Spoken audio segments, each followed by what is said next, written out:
Dr. Phimister, you once said that if one wanted to be provocative, they could say that Mehmed II would be the founder of modern day Orthodoxy. What did you mean by that? What I meant by that is that the dispute between the See of Constantinople and the Holy See um, was resolved at the Council of Florence in 1439,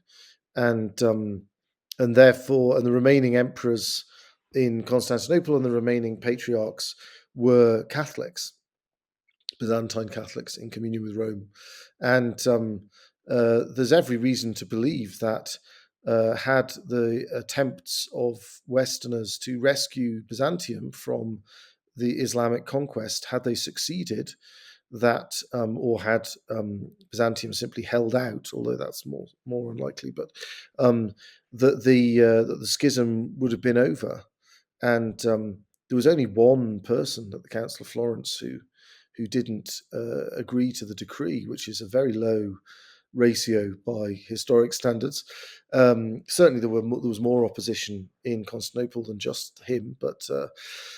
so had the city not fallen, then the schism would have been a sad,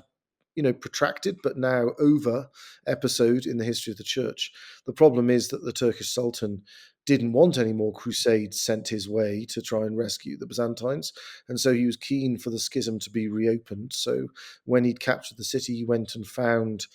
a man who had supported the reunion but changed his mind later on, Gennadius Scholarios, and he appointed him the first Turkish backed Patriarch of Constantinople, precisely with the job of reopening the schism, so that there'd be no more attempts by the Westerners to rescue Constantinople. So in that sense, and all the patriarchs of Constantinople from that point onwards until the fall of the Ottoman Empire and the abdication of the last caliph, were appointed by the Turkish government, by the Caliph of Islam. So in that sense, they are the authors of the schismatic line of patriarchs that followed 1453.